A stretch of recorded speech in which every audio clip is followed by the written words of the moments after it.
নমস্কাৰ নতুন এটা ভিডিঅ'লৈ আপোনালোকক পুনৰ স্বাগতম জনাইছো এপিএসসি আন্ডাৰত কেইবাটাও পদ মুকলি হৈছে কি পদ মুকলি হৈছে কিদৰে আবেদন কৰিব পাৰিব সম্পূৰ্ণ প্ৰক্ৰিয়াটো দেখুৱাই দিম গ্ৰেজুৱেট হ'লে আপোনালোকে আবেদন কৰিব পাৰিব এই পদসমূহৰ বাবে প্ৰথমতে এডভাৰটাইজমেন্ট কিটা চাই লওক প্ৰথম এডভাৰটাইজমেন্টটো দেখুৱাই দিছো এটা দেখিছে আপোনালোকে agriculture development officer under agriculture department অৰ্থাৎ এডিও পোষ্ট মুকলি হৈছে য'ত নেকি টোটাল পোষ্টৰ সংখ্যা হৈছে 195 টা 195 টা এডিও পোষ্ট মুকলি হৈছে লগতে আপোনালোকৰ ক্যাটাগৰী অনুযায়ী ভাগ কৰি দিয়া হৈছে পোষ্টসমূহ এখিনি আপোনালোকে চাই লব এডভাৰটাইজমেন্টৰ লিংকটো মই ডেসক্ৰিপচনত দি দিম ডেসক্ৰিপচনতে চেক কৰিলে গোটেইখিনি ডিটেইলছ আপোনালোকে পাই যাব এলিজিবিলিটি ক্ৰাইটেৰিয়াসমূহ আপোনালোকে দেখিছে ডমিচিয়েল সাৰ্টিফিকেট থাকিব লাগিব আপোনালোকৰ পাৰ্মানেন্ট ৰেসিডেন্ট আসামৰ হ'ব লাগিব লগতে আপোনালোকক লাগিব এমপ্লয়মেন্ট এক্সচেঞ্জ কাৰ্ডখন যদি এমপ্লয়মেন্ট এক্সচেঞ্জ কাৰ্ডখন আপোনালোকে আপডেট কৰা নাই বা ৰিনিউ কৰা নাই তেনেহলে আপোনালোকে প্ৰথমতে ৰিনিউ বা আপডেট কৰি ল'ব যেটোৰ ভিডিও মই বনাই দি ৰাখিছো ডেসক্ৰিপচনত লিংক এটা দি দিম আপোনালোকে চাই ল'ব পাৰিব এডুকেশন কোৱালিফিকেশন দিয়া হৈছে দেখিছে এই ক্যান্ডিডেট মাস্ট বি পাসড আপোনালোকৰ বিএসসি এগ্ৰিকালচাৰ হ'ব লাগিব ঠিক আছে বিএসসি এগ্ৰিকালচাৰ হলেহে আপোনালোকে এডিও পোষ্টৰ বাবে আবেদন কৰিব পাৰিব লগতে আপোনালোকৰ এজটো দিয়া হৈছে 21 ৰ পৰা 38 এজলৈকে আপোনালোকে আবেদন কৰিব পাৰিব লগতে ক্যাটাগৰী ওয়াইজ এজ ৰিলেক্সেশনো আছে আপোনালোকৰ এসসি এসটি হলে 5 ইয়াৰ ওবিসি এমওবিসি হলে 3 ইয়াৰ আপোনালোকে লাভ কৰিব এখিনি আপোনালোকে এডভাৰটাইজমেন্টত ভালকৈ চাই ল'ব মই গোটেইখিনি ডিটেইলছত নাযাও তাৰ পাছত আপোনালোকে তললে স্ক্ৰল কৰিলে দেখিবলৈ পাব ইয়াত লাষ্ট ডেটটো কথা কোৱা হৈছে ষ্টাৰ্টিং ডেটটো হৈছে আপোনালোকৰ 18 মাৰ্চৰ পৰা অনলাইন আবেদন আৰম্ভ হৈ গৈছে 17 এপ্ৰিললৈকে আপোনালোকৰ অনলাইন আবেদন চলি থাকিব তাৰ পাছত 19 এপ্ৰিললৈকে আপোনালোকে পেমেন্টটো কৰিব পাৰিব এতিয়া পেমেন্ট কিমান আপোনালোকক মই হেতু দেখুৱাই দিছো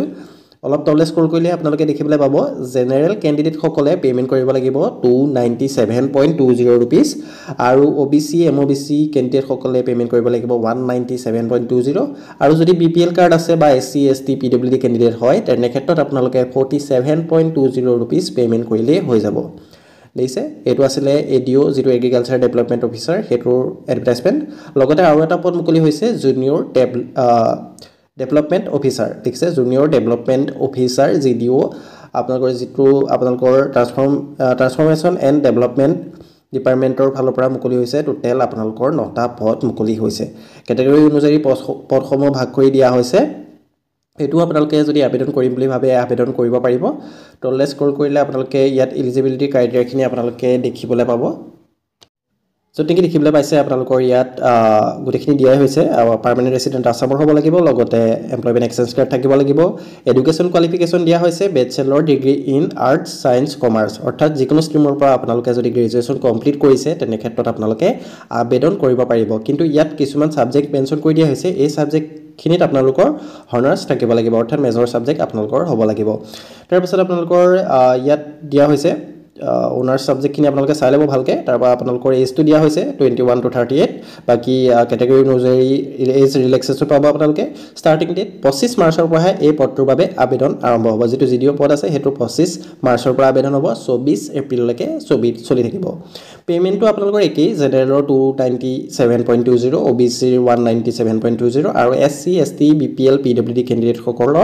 47.20 रुपीस আপোনালোকে পেমেন্ট কৰিব লাগিব ঠিক আছে এতিয়া প্ৰথমতে আপোনালোকে যেটো অফিচিয়েল ওয়েবসাইট হেতু আপোনালোকে লগইন কৰি লওক apsc.nic.in এই ওয়েবসাইটটো আপোনালোকে চেক কৰক যেটো লিংক মই ডেসক্ৰিপচনত দি দিম ডেসক্ৰিপচনটো চেক কৰিলে গোটেইখিনি আপোনালোকে ডিটেইলছত পাই যাব আবেদন কৰাৰ আগত আপোনালোকে প্ৰথমতে এখন ফৰ্ম আপোনালোকে ডাউনলোড কৰি লওক যিখন স্মল ফ্যামিলি নৰ্মছ আছে যিখন ডিক্লেৰেচন ফৰ্ম আছে সেইখন আপোনালোকে প্ৰিন্ট কৰি উলিয়াই ল'ব লাগিব হেতু আপোনালোকে যেটো অফিচিয়েল ওয়েবসাইট আছে তাতে পাই যাব ফৰ্ম এণ্ড ডাউনলোড অপচনটো ক্লিক কৰিব তাত গৈ আপোনালোকে ইয়াত দেখিবলৈ পাব প্ৰথম যেটো আছে small family norms declaration form এ ডাউনলোড অপচনটো ক্লিক কৰি এই ফৰ্মখন আপোনালোকে প্ৰিন্ট কৰি উলিয়াই ফিল আপ কৰিব লাগিব কিদৰে ফিল আপ কৰিব মই হেতু দেখুৱাই দিছো বহুতে কমেন্ট কৰে যে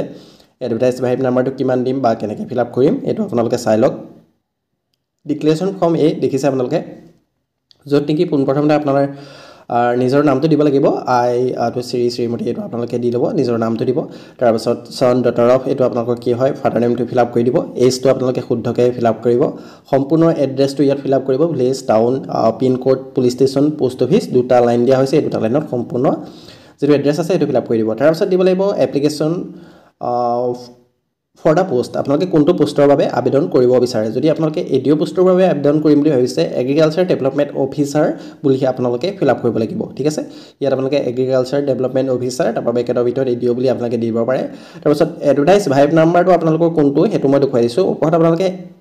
এডভাৰটাইজ নংটো দেখিছে এইটো 09/2025 কেৱল এইটো ফিল আপ কৰি দিলে হ'ব এই গোটেইটো ফিল আপ কৰাৰ কোনো প্ৰয়োজন নাথাকে যিটো নং আছে ইমানখিনি ফিল আপ কৰিব নালাগে আপোনালোকৰ যিটো এডভাৰটাইজ ভাইব নাম্বাৰ আছে 09/2025 প্ৰতিটো এডভাৰটাইজমেণ্টৰ বাবে বেলেগ বেলেগ হয় যদি আপোনালোকে জিডিঅ'টো কৰিম বুলি ভাবিছে তাৰ 11/2025 হ'ব যিটো পদ আৰু যিটো এডভাৰটাইজমেণ্ট ভাইব নাম্বাৰ এইকেইটা আপোনালোকে শুদ্ধকৈ ফিল আপ কৰিব যদি আপুনি বিবাহিতা যদি আপোনাৰ ল'ৰা ছোৱালী আছে তেনে ক্ষেত্ৰত তেওঁলোকৰ নাম তেওঁলোকৰ জেণ্ডাৰ তাৰপাছত আপোনালোকৰ ডেট অফ বাৰ্থ সেইখিনি ফিল আপ কৰিব লাগিব যদি আনমেৰিড হয় তেনে ক্ষেত্ৰত আপোনালোকে এইকেইটা এনেকৈ লাইন মাৰি দিব পাৰে তাৰপিছত প্লেচ ডেট আৰু চিগনেচাৰ কৰি এখন স্কেন কৰি পেলাই বা ফটো মাৰি আপোনালোকে আপলোড কৰিব লাগিব পোনপ্ৰথমতে এইখন ডাউনলোড কৰি প্ৰিণ্ট কৰি উলিয়াই লওক তাৰপাছত আপোনালোকে আবেদন প্ৰক্ৰিয়াটো আৰম্ভ কৰিব আবেদন কিদৰে কৰিব সেইটো মই দেখুৱাই দিছোঁ যিটো আছে অফিচিয়েল ৱেবছাইট তাত যাব তাৰপিছত লেটেষ্ট ৰিক্ৰুইটমেণ্ট এডভাৰটাইজমেণ্ট আপোনালোকে দেখিবলৈ পাব লেটেষ্ট ৰিক্ৰুইটমেণ্ট এডভাৰটাইজমেণ্ট ডাইৰেক্ট লিংকটো মই ডেছক্ৰিপশ্যনত দি দিম তাত ক্লিক কৰিলে আপোনালোকৰ যিমানখিনি বৰ্তমান ৰিক্ৰুইটমেণ্ট চলি আছে যিমানখিনি পদৰ বাবে আবেদন চলি আছে গোটেইখিনি শ্ব' কৰিব পাব্লিছ ডেটৰ পৰা ক্লজিং ডেটলৈকে গোটেইখিনি শ্ব' কৰিব তাতে আপোনালোকে এপ্লাই হিয়াৰ বুলি এটা অপশ্যন পাব এপ্লাই হিয়াৰ অপশ্যন ক্লিক কৰি দিয়াৰ লগে লগে আপোনালোকৰ এপ্লিকেশ্যন ফৰ্মখন খোল খাব প্ৰথমতে আপোনালোকে ৰেজিষ্ট্ৰেশ্যন কৰিব লাগিব যদি অলৰেডি আপোনালোকে APSCৰ ৱেবছাইটত ৰেজিষ্ট্ৰেশ্যন কৰি ৰাখিছে বা APSCৰ যিকোনো এক্সামত আপুনি অৱতীৰ্ণ হৈছে আগতে তেনে ক্ষেত্ৰত পুনৰ ৰেজিষ্ট্ৰেশ্যন কৰাৰ প্ৰয়োজন নাই ডাইৰেক্ট আপোনালোকে লগ ইন অপশ্যনটো ক্লিক কৰি ইমেইল বা mobile number password fill up কৰি আপোনালোকে লগ ইন কৰি দিয়ে হ'ব যদি পোনপ্ৰথমবাৰ APSCৰ এক্সাম দিম বুলি ভাবিছে বা APSCৰ ৱেবছাইটত ৰেজিষ্টাৰ কৰিম বুলি ভাবিছে তেনে ক্ষেত্ৰত ৰেজিষ্টাৰ অপশ্যনটো ক্লিক কৰিব ৰেজিষ্টাৰ অপশ্যনটো ক্লিক কৰি প্ৰথমতে আপোনালোকে এটা একাউণ্ট ক্ৰিয়েট কৰিব লাগিব একাউণ্টটো কিদৰে ক্ৰিয়েট কৰিব চাওক ইয়াত আপোনাৰ নিজৰ নাম ফাদাৰ নেম মাদাৰ নেম তাৰপাছত আপোনাৰ জেণ্ডাৰটো ইয়াত ফিল আপ কৰিব তাৰপৰা ইমেইল আইডি মোবাইল নাম্বাৰ এইখিনি শুদ্ধকৈ ফিল আপ কৰিব আপোনালোকে পাৰ্মানেণ্ট ৰেচিডেণ্ট আছামটো ইয়েছ কৰিব কেটেগৰীটো চিলেক্ট কৰিব কাষ্টটো চিলেক্ট কৰি আপোনালোকে ভুল নকৰিব পাছত আপোনালোকে কাৰেকশ্যন কৰিব নোৱাৰিব তাৰপাছত আপোনালোকৰ যদি PWD কেণ্ডিডেট হয় ইয়েছ কৰিব নহ'লে ন' কৰিব তাৰপাছত পাৰ্মানেণ্ট এড্ৰেছটো আপোনালোকে শুদ্ধকৈ সম্পূৰ্ণ এড্ৰেছটো ফিল আপ কৰিব village post office police station pin code গোটেইখিনি ডিটেইলছত ফিল আপ কৰিব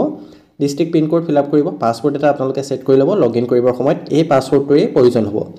তাৰপৰা কেপচাৰ কোডটো শুদ্ধকৈ ফিল আপ কৰি জেনেৰেট OTP কৰি যিটো মোবাইল নাম্বাৰ ফিল আপ কৰিছে তাত এটা OTP যাব OTP ফিল আপ কৰি ৰেজিষ্টাৰ অপশ্যনটো ক্লিক কৰি দিলে ৰেজিষ্ট্ৰেশ্যনটো কমপ্লিট হৈ যাব